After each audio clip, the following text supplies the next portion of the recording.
আসসালামু আলাইকুম। আজকে আমি আপনাদের নিয়ে এসেছি নওগাঁর এক বিস্ময়কর জায়গায়, ঘুঘুডাঙ্গা তালতলি।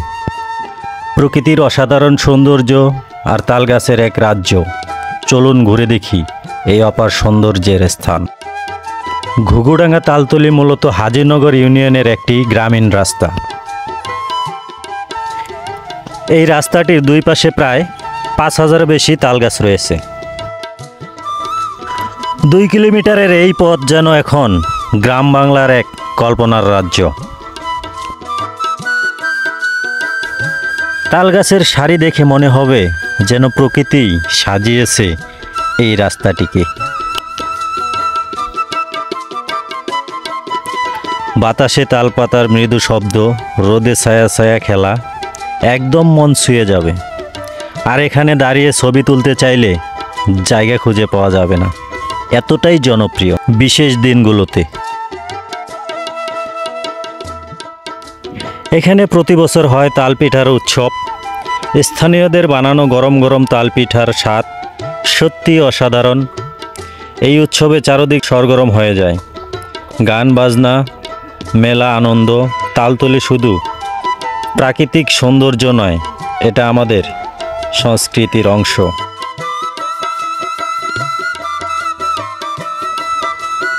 আপনারা চাইলে খুব সহজে এখানে আসতে পারবেন। নওগাঁ জেলা নিয়ামতপুর হাজিনগর। এখান থেকে অটো বা মোটরসাইকেলে সহজেই চলে আসা যায়। আর যারা ঢাকায় থাকেন, বাসে নওগাঁ এসে একইভাবে পৌঁছাতে পারবেন। আশা করি আপনাদের ভালো লেগেছে। আপনারা যদি প্রকৃতির মাঝে একটু শান্তি খুঁজে পেতে চান, তাহলে একবার অবশ্যই আসবেন ঘুঘুডাঙ্গা তালতলি। তালগাছ এখন গ্রাম বাংলায় খুব একটা চোখে পড়ে না, কিন্তু নওগাঁর এই ছোট্ট গ্রামটায় দাঁড়িয়ে মনে হচ্ছে যেন ফিরে এসেছি পুরনো দিনের সেই বাংলায়। একটা দুটো নয়, এখানে প্রায় ৫,০০০ তালগাছ। গ্রামের মানুষেরা বলেন, দুপুরের প্রচণ্ড রোদেও তালতলি এই ছায়ায় দাঁড়ালে শরীর ঠান্ডা হয়ে যায়।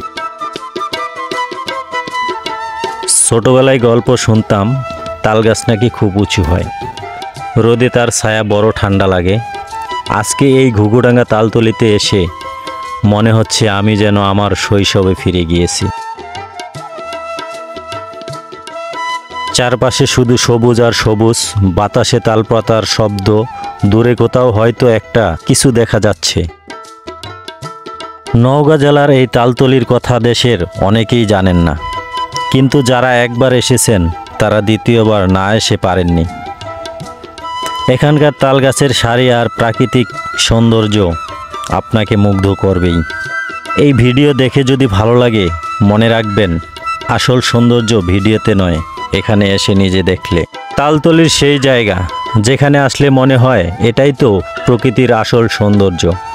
এখানে কোনো দামি রেস্টুরেন্ট নেই, বিলাসী হোটেল নেই, কিন্তু আছে শুদ্ধ বাতাস আর শান্ত পরিবেশ। ভিডিওটি যদি ভালো লাগে অবশ্যই কমেন্ট করে জানাবেন, শেয়ার করে দিবেন। খোদা হাফেজ, আবার দেখা হবে কোনো এক সময় নতুন ভিডিও নিয়ে। কৃতজ্ঞতা প্রকাশ করছি আনোয়ার ভাইয়ের প্রতি পুরোটা সময় আমাদের সঙ্গে থাকার জন্য।